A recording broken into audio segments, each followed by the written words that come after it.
Hello everyone, welcome back to Voices of Pasid 2025 and welcome to this very interesting podcast coming to you from the heart of Alexandria in Egypt. I'm Professor Hussam Araf Ghazi and the Pasid President, and I'm Professor of Medicine and Thyroid Interventional. Today I would like to welcome our distinguished speaker and international guest from outside Egypt, from Brazil, Professor Fernando Valder from Brazil, and he is a respected thyroid surgeon. He is one of the first persons who is introducing thyroid thermal ablation for treatment of thyroid and parathyroid problems inside Brazil. Welcome, Professor Valder, to Egypt for the first time, and welcome to Pasid 2025.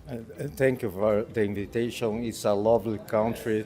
I hope to see you many times here in Brazil. Thank you very much. Thank you. Actually, this podcast is interesting for me because now I'm talking with a surgeon who is the main job of him is doing thyroidectomy. I will talk with him about the alternative to surgery. And this is very interesting for me. And actually, he suggested with me the topic of this podcast. Professor Valder have more than 5,000 total thyroidectomy. Now we are talking with him about the thyroid thermal ablation. Professor Valder, can you describe to me what is the potent points and the strength point of surgery, and why it is in the past and now and in the future is the main line of treatment to major of thyroid problems? It's a very good question, but first, have in mind, it's not to replace the surgery. Yes. It's that have more toolkit to treat well your patient.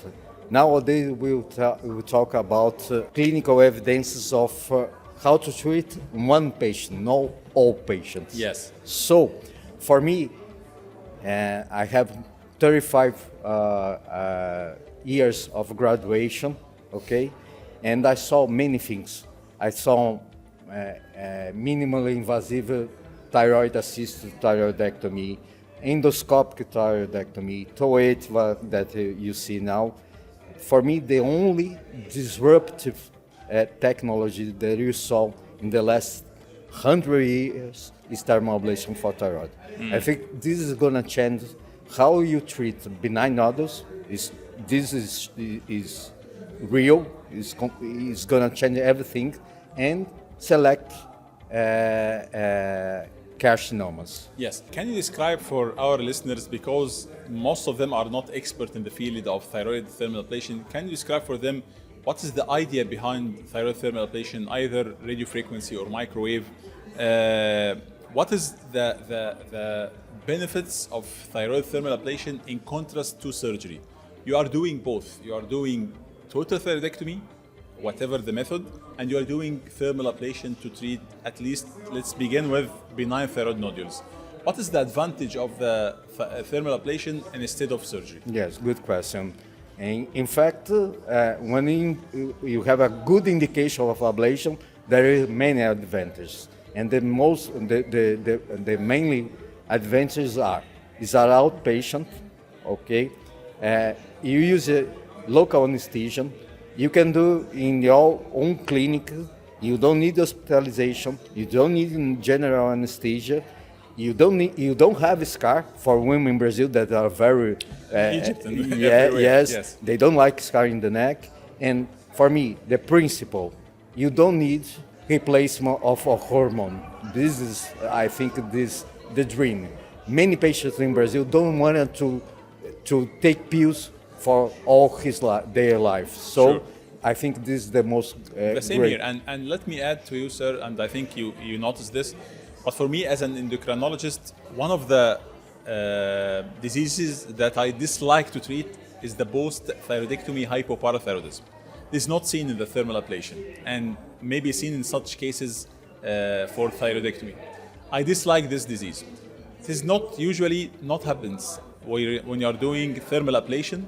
We don't face any cases of hypoparathyroidism, but this is maybe a such complication of thyroidectomy. This is one of the main advantages for me as an endocrinologist. Away from this. I can tell you, with no afraid to say something wrong. Yes. Okay, for experienced surgeon, the most nightmare is not recurrent laryngeal nerve. We don't have recurrent laryngeal nerve damage, yes, but you have hypoparathyroidism. yes, Okay, and even with a very, very, very huge experience, 2 to 5% Yes. total thyroidectomy.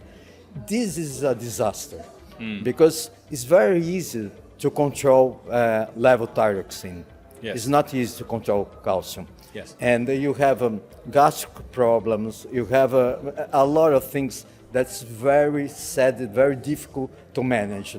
So for me, this is the worst nightmare in thyroid surgery. Okay? For me also. Yeah. Okay, sir, you have a unique situation that you can do both. For me, I just either medical treatment or doing ablation, but you can do both. You can do ablation and you can do surgery. What is the selection criteria of the patient that you prefer to do thermal ablation? And what is the selection criteria of the patient that you prefer to do surgery? For me today, I have to be true with you. It's a very sad decision because most of the cases you can do ablation. Benign lesions, almost all the cases. Yes. Okay, so of course I love to operate. I'm a surgeon. I like the operating room. I like to stay there. I like to open a neck. Yes. But in fact, most of cases, even when you have experience, large goiters, you can indicate the thermal ablation. Today, most of my patients that I indicate surgery is for cancer.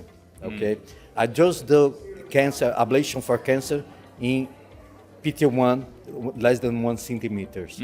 I don't indicate for large cancers or in the presence of lymph node metastasis. But I always offer for benign lesions, always. And another thing that is very good is for autonomous nodule. You have a very good results. Yes.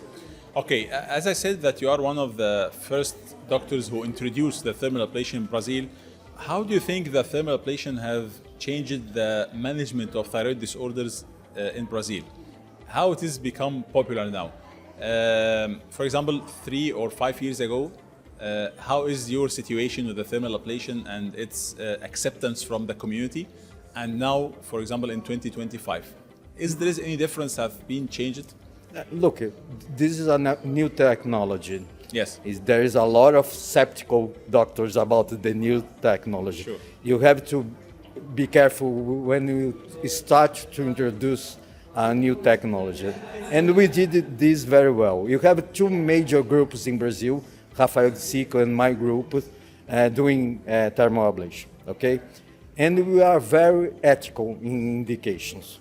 We never overtreat the patients. Yes. So the endocrinologists start to hear, the doctors start to hear, the women start to hear about thermal ablation. Yes. And the grill of indication is absolutely incredible. Yes.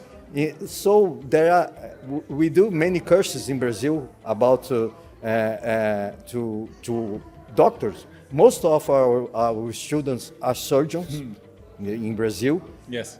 And they wanted to do in all parts of the country. I never seen something like that in any new technology about thyroid in all my 35 years of practice. This is unbelievable. Everybody wants to know, to learn. Everybody wants to improve the skills. And even in my university, now my residents need to pass through the ultrasound department to have skills to do head and neck surgery. Yes. Okay, let's before we wrap up, let's have advices for the young surgeon or young physicians who want to join us in the field of thyroid intervention. From a professor like you who have a long history and long experience with the surgery and now also long experience with thyroid thermal ablation, can you give us small tips for the young doctors, young surgeons, young endocrinologists who want to join us to be interventional thyroidists for them? The best tip Yes. Ultrasound is the key. Yes. Learn ultrasound. Yes. Even if you don't want to do thermal ablation, you're Yes. gonna help in the day-to-day clinic. Yes, Okay. of course. This is the first tip. The second tip: if you wanna do thermal ablation, and you have to practice with someone with more experience. Yes. It looks like easy. It's not so easy. There is a lot of little tips. Yes. There are a lot of potential complications that you don't want to have. Sure. So it starts with, after you learn, you have skills in ultrasound, finding the aspiration, try to do your first case with someone, a proctor with more experience than you. There are a lot of tips, there are a lot of things that you don't know when you do the course, and Sure. and we can teach these guys to avoid, to minimize complications. Thank you so much, Professor Fernando Valder, who came to us from Brazil, especially to Pasid 2025. Thank you for your valuable insights. Clearly now, Professor Valder concluded our podcast that thermal ablation is not replacing a surgery. It is a tool. It is an alternative. It is an option, should be discussed with the patient, which is carry a lot of advantage in comparison to surgery, but it is not for all cases. There is a selection criteria. Surgery is still there.